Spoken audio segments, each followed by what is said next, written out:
If you've ever flipped over a rock or log, chances are you've met Porcellio Scaber, but what makes this common isopod one of the most popular species in the hobby? Porcellio scaber is a terrestrial isopod species found across much of the world. They are considered invasive in some places, but they don't really have much of an ecological impact to my knowledge. They're very hardy and adaptable and incredibly variable in appearance.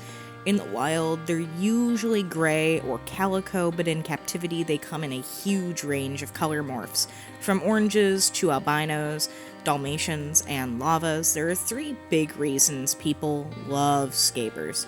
First, they're tough and extremely hardy. They can tolerate a wide range of conditions. Second, they breed readily, making them great for beginners. And third, they're highly active compared to many other isopods. Another reason that's just a bonus one here is just how utterly variable this species can be. I myself have around 16 morph variations and a number of morph crosses and projects I'm currently breeding up. Caring for Porcellio scaber is very straightforward. You'll want a basic enclosure with a moisture gradient with one side damp and another dry. I typically personally have around 2/3 of their enclosures wet. Plenty of leaf litter for food and cover. At least 2 to 4 inches of leaf litter is a requirement. The more, the better. A calcium source such as cuttlebone, coral, or supplemental calcium powder, and hiding spots like bark or cork. Even the leaf litter can all make great hidey holes for Porcellio scabers.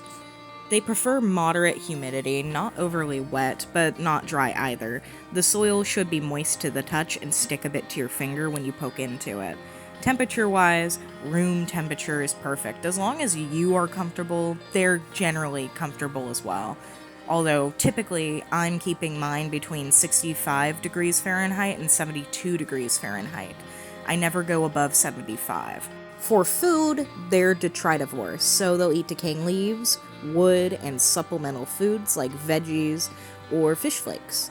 I use a powdered mix of freeze-dried fruits, veggies, cuttlebones, and proteins that I toss into a blender and feed them mostly powdered food. They love it, as you can hopefully clearly see in the background. Now, unlike some isopods, scabers don't roll into a ball. Instead, they rely on speed and hiding. They're also surface active, meaning that you'll see them out and about more often, which makes them great display isopods. One of the most exciting things about Porcellio scaber is the variety of color morphs. Selective breeding has produced dozens of unique color and pattern combinations. If you're interested in breeding, scabers are a great starting point. They reproduce quickly and show visible genetic variation. Whether you're new to isopods or a long-time keeper, Porcellio scaber is a species that never gets boring. In conclusion, the species is hardy, adaptable, and incredibly variable. Porcellio scaber stands out as one of the most successful terrestrial isopods wherever they are found.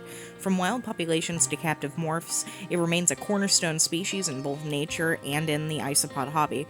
It is personally one of my favorite species, and I would always highly recommend them to anybody who feels confident enough to tackle them and their care. This is Nishi, making noises.